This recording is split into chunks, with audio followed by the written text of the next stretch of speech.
Trumplafucks were very excited about getting the majority in the House of Representatives. Oh, they had big plans. They were going to have all kinds of investigations, investigating Hunter Biden's laptop, investigating voter fraud, election fraud.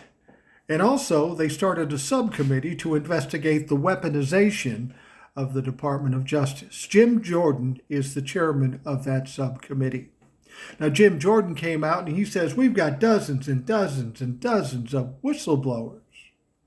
Well, so far, he's only brought 3 to the hearings, and each one of them has been debunked as being paid by Donald Trump or Donald Trump's cronies. And when they were asked the questions they were supposed to answer, they didn't answer the way Jim Jordan wanted them to answer, and I can tell you why.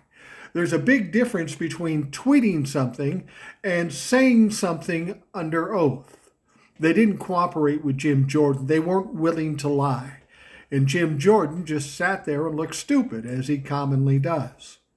Well, there's a Democratic representative, Dan Goldman, who's a former prosecutor, and he put Jim Jordan's feet to the fire.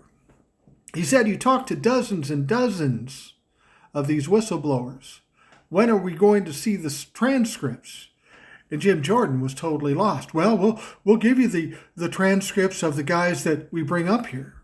And he said, no, you talked to dozens and dozens. Were there no notes being taken while you were talking them in your office? When are we getting them? Well, then, of course, Jim Jordan doesn't know what to say. He says, well, I'll talk to the ranking member. We'll get that worked out. Way I look at Jim Jordan and all the Trumplafucks with these investigations, it's almost like a couple of guys went on Broadway and said, you know what? We're going to put on a play. It's going to be the biggest play ever. More people are going to come to see this play than ever before. But they do it without a script, a story. They just send some people up on stage and they fucking wing it. That's what the Republicans are doing here. They're just winging it. They have no evidence. They have no witnesses. They're trying to put on a performance here in hopes that some people will buy their bullshit. Now, there are some people, the base, the 25 or 30% that are just so stupid they will believe anything. But the rest of us, the 70%, realize how stupid they look and how ignorant they are and how performative this whole thing is with virtually no substance. Jim Jordan is failing mightily.